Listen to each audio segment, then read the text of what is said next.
The tower was almost silent except for the steady hum of electronics and the low murmur of pilots checking in over the radio. Leaned forward in his chair, headset pressed tight against his ears, eyes locked on the radar screen glowing red and orange with storm cells. American 247, reduce speed to 210 knots, maintain heading 085, Elijah said calmly. His voice never rushed, never cracked. When storms hit this airport, Elijah was the one they wanted guiding the sky.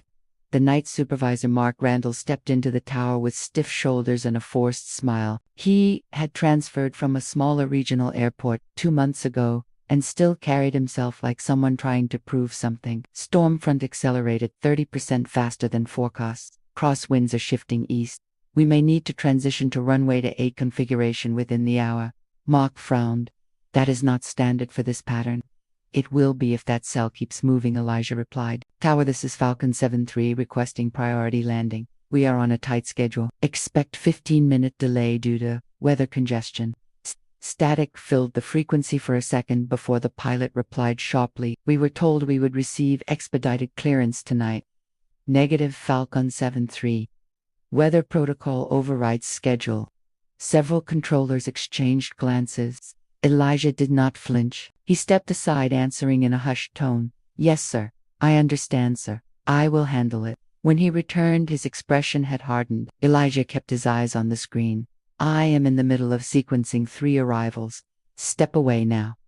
The room went quiet. What is this about? Given the traffic tonight, I cannot risk confusion. Step away from the console. A younger controller whispered, Mark, this is not the time. Mark shot him a look that silenced the room. Elijah slowly removed his headset. You are making a mistake, he said quietly. We will take over from here, Mark replied. The radar pulsed violently with storm movement. The replacement controller swallowed hard, adjusting the headset. American 247 confirm heading, the controller asked uncertainly. Static answered first. He folded his arms, trying to steady the frustration rising in his chest. 23 years without a single incident. Tonight, a wealthy pilot makes one complaint and suddenly he is a liability. Upstairs, the storm intensified. The replacement controller hesitated, glancing at Mark. Grant them priority, Mark whispered. But American 247 is already on final. Redirect them to holding pattern. American 247, enter holding pattern at waypoint Delta. We are low on fuel, tower, the pilot responded. Elijah felt his phone vibrate. Storm cell just shifted again. We might lose secondary radar. He could picture the radar map perfectly. The storm was not moving east anymore. It was cutting northeast, which meant the holding patterns would intersect dangerously if not recalculated. Several screens blinked before stabilizing. Tower, do you copy? Delta 903 crackled over the radio. The replacement controller's voice wavered. Mark's confidence began to crack. Adjust to runway to 8, he ordered. Another text came through. 2 planes within 6 miles of each other in holding. Fuel dropping. Elijah did not hesitate anymore. Security at the base of the tower looked startled as he approached. I need to return upstairs, he said. Supervisor orders were clear, one guard replied awkwardly. I cannot see clear separation, the controller admitted. Tower, confirm our heading. Tower, do you copy? Mark grabbed the headset, but his instructions came too late and too uncertain. Downstairs, security finally stepped aside. Elijah climbed the stairs 2 at a time. Delta 903, climb 1,000 feet, turn left, heading 300. Med Flight 12, maintain approach. You are clear, runway to 8, wind 270 at 35 knots. His voice cut through the chaos, steady and precise. The radar display suddenly felt organized again. Aircraft began separating safely. Fuel warnings stabilized as holding times shortened. Elijah coordinated crosswind transition flawlessly, guiding planes one by one through sheets of rain and turbulence. Applause erupted quietly among controllers. American 247 reported stable landing. Delta 903 confirmed runway in sight. When the final aircraft cleared the runway, Elijah removed his headset slowly. Mark avoided his eyes. You saved 3 aircraft, Jasmine said softly. Elijah stood. I was never the problem. News of the near miss spread quickly. Reporters gathered outside the airport by morning. The story exploded online. Veteran controller removed after a complaint from private jet. Storm chaos follows. Falcon 7-3 issued a statement claiming miscommunication, but the damage was done. The airport authority launched an investigation. Mark was placed on administrative leave within 48 hours. Elijah returned to his shift the following week. Complaints might come again, but this time no one would question his presence so easily. One evening, weeks later, Falcom 73 checked in again, requesting landing. Elijah recognized the call sign instantly. Falcon 73, you are number 2 in sequence. Maintain heading 080, he said calmly. A pause followed before the pilot responded respectfully. Copy that, tower. No complaint, no hesitation, just professionalism. As the jet landed safely, Elijah leaned back in his chair, watching runway lights reflect off wet pavement. Prejudice had tried to ground him. Instead, it had proven exactly why he belonged in the tower. Outside, the storm clouds finally broke, revealing a thin line of sunrise over the horizon. Inside the control room, Elijah adjusted his headset, ready for the next call, knowing that the sky did not care about bias or ego. The sky only responded to skill, and skill was something no one could take from him.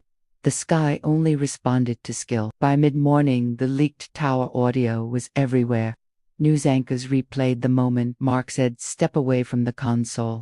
They replayed the overlapping radio calls. They replayed the panic in the replacement controller's voice. Then they replayed Elijah's return.com, direct, unshaken. Commentators asked the question millions were already thinking. Why was the most experienced controller removed during the worst storm of the month? The airport authorities scheduled a formal review. Elijah was asked to attend. He wore a simple navy suit instead of his tower uniform. Across the long conference table sat executives, lawyers, union representatives, and a silent recorder documenting every word. The chairperson cleared her throat. "Mr. Brooks, can you explain what you observed before being removed from duty?" Elijah folded his hands. "The storm cell accelerated beyond forecast. I recommended runway 28 crosswind configuration. I am certified for that pattern. The supervisor overruled me after a complaint from a private jet pilot. Was there any documented error in your instructions?" "No, ma'am." The room shifted uncomfortably. Mark was called in next. His confidence from that night was gone. He claimed he acted out of caution. He claimed he wanted to prevent confusion. But when pressed, he admitted there was no procedural violation by Elijah. Only a complaint from a pilot who felt delayed. The union representative leaned forward. So a complaint from a private jet pilot outweighed 23 years of flawless service during a severe weather event. Mark had no answer. Outside the building, reporters waited again. Cameras flashed as Elijah stepped to the podium beside the airport authority. The chairperson announced new policy changes. Effective immediately, no certified controller may be removed from an active weather operation without documented safety cause reviewed by 2 supervising officials. It was a quiet admission of failure. "I want accountability and consistency. Aviation depends on trust, not ego, not influence, not assumptions." He did not mention race directly. He did not need to. The nation had already drawn its own conclusions. Days later, letters began arriving at the tower. Handwritten notes from aspiring pilots. Emails from parents whose children wanted to work in aviation.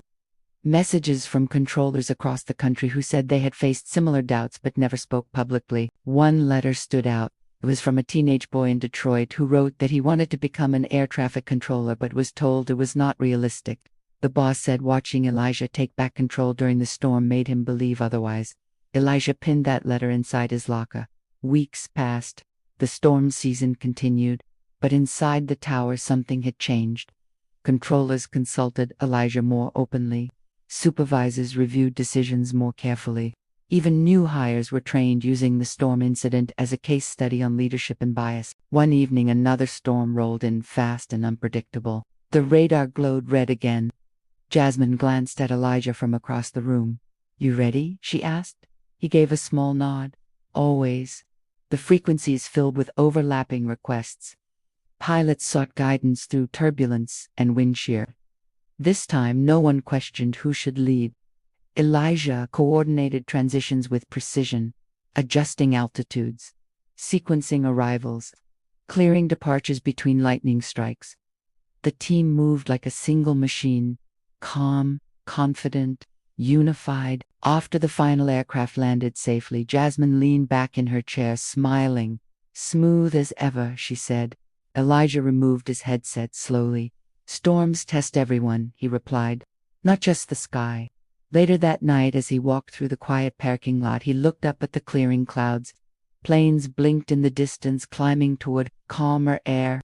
He thought about how close those 3 aircraft had come to disaster. How his Lee, Pride and Prejudice, could have turned tragedy into headline grief. Instead, the outcome had exposed something deeper, not just bias, but resilience. He understood now that his presence in the tower meant more than directing traffic. It meant representing every professional who had ever been doubted before, proving themselves indispensable. The following month, the FAA invited him to speak at a national safety summit. He stood before hundreds of aviation leaders sharing lessons from the storm night. Emergencies reveal structure, he said. If your structure allows bias to override expertise, you will fail when it matters most. The room was silent, listening. Afterwards, several executives approached him, asking for guidance on improving their own oversight systems. Elijah returned home that evening, exhausted but steady. His phone buzzed with a message from Jasmine. "Radar looks clear tonight. Enjoy the break." He smiled. The sky would cloud again someday. Complaints might surface again. But the tower now knew something it had nearly forgotten. Skill is not negotiable. Experience is not disposable. And respect should never depend on who is speaking but on what they know. As another aircraft checked in over the late-night frequency, Elijah's steady voice answered from the tower, guiding it safely through open air.